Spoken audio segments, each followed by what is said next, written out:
You didn't lose your games because your console broke. You didn't miss a deadline. Nothing failed. Sony just decided you can't buy them anymore. Not temporarily, not later, forever. And if you grew up with PlayStation, this is what you lost. This wasn't a technical issue. It was a business choice. This is how Sony killed purchases for classic PlayStation games, and why digital ownership was never as permanent as people believed. For years, the PlayStation Store was more than a shop. It was an archive. Classic games preserved digitally, available instantly, playable without hunting down old discs. For many players, this was how they owned their childhood. You didn't have to worry about scratched discs or finding a working console from 20 years ago. You just logged in, found the title you were looking for, and hit download. It was a library of gaming history, curated and accessible. It felt like the future we were all promised, a digital utopia where the best games of the past were never truly gone, just waiting for you to revisit them. This was convenience, this was preservation, and for a long time, it felt like the definitive way to experience classic gaming. You paid once, you downloaded it, you played it anytime. It felt permanent, and that feeling mattered because it created trust. Trust that digital games could last. We were told that this was the new model of ownership. No more clutter, no more physical media to degrade over time. Your library was tied to your account, a permanent collection that would follow you across hardware. That was the implicit promise, the foundation upon which the entire digital marketplace was built. We bought into it, literally. We invested our money believing that these purchases were just as real, just as tangible in their own way as the plastic cases sitting on our shelves. That trust was the currency. And here, as the part most people didn't need to think about, every one of those purchases depended on Sony keeping the store alive. Every single game, every DLC, every digital license existed within an ecosystem that was entirely controlled by one company. We were tenants, not owners, living in a digital space that could be renovated, repurposed, or demolished at the landlord's discretion. The foundation of our collections wasn't solid ground. It was a server rack in a data center somewhere, humming along only as long as it was deemed necessary. The permanence we felt was an illusion, conditional on factors completely outside of our control. Old stores cost money, servers, security updates, support staff, and the number of people buying classic games kept shrinking. From Sony's perspective, the math stopped working. Think about it. Maintaining legacy infrastructure for a dwindling user base is a financial drain. Every year, the cost of keeping those old servers online, patching them for new security vulnerabilities, and paying staff to manage them adds up. Meanwhile, the revenue generated from sales of PS1 or PS3 classics was likely dropping off a cliff. For a corporation focused on quarterly earnings and future growth, supporting the past becomes an act of charity, not a viable business strategy. When the line on the graph showing costs crosses the line showing profits, a decision becomes inevitable. It wasn't malice, it was just business. So Sony made the call, not to preserve the past, but to cut it loose.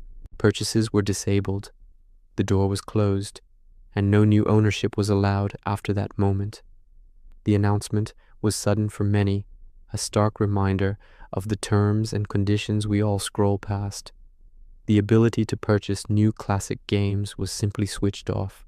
It wasn't a phased shutdown, it was a hard stop. One day, you could buy Chrono Cross. The next day you couldn't. The archive was sealed. While existing owners could still access their games, the library itself was now a closed system, frozen in time, unable to grow or welcome new members. It was a clear message. The past is no longer for sale. You could still download games you already bought, but ownership changed. If you didn't buy it in time, you never would. That's not preservation, that's a deadline. The definition of ownership was fundamentally altered. Before, it meant you had the right to acquire a game. After, It only meant you had the right to access what you had previously acquired. This distinction is crucial. True preservation means ensuring that culture and history remain accessible for future generations. What happened here was the opposite. It was the closing of a door, creating a permanent divide between those who got in before the deadline and those who came after. It transformed a living library into a static museum for a select few. Sony isn't unique. Digital stores come and go, licenses expire, servers shut down, and when they do, digital history disappears with them, not because it failed, but because it wasn't profitable anymore. This is a pattern we see across the industry. The Nintendo Wii Shop channel, the Xbox 360 marketplace, mobile app stores, they all face the same life cycle. Digital platforms are built on a foundation of licensing agreements and server infrastructure that have finite lifespans. When a platform is no longer commercially viable, it's retired, and with it, entire catalogs of games, some of which exist nowhere else, vanish into the digital void. We're creating a history that is designed to be disposable. This is why physical media still matters. A disc doesn't need permission. A cartridge doesn't need servers. Once it's yours, no company can turn it off. When you own a physical copy of a game, your ownership is absolute. You can play it today, tomorrow, or 20 years from now, as long as you have the hardware. It can't be remotely deactivated. It can't be removed from your library because of an expired license. No one can tell you that you can no longer access it because it's not profitable to let you. It sits on your shelf, a tangible piece of property. This incident with the PlayStation Store was a powerful argument for collectors and a wake-up call for everyone else who believed that physical media was obsolete. Sony didn't kill the PlayStation Store by accident. They killed it because the future they're building doesn't include the past.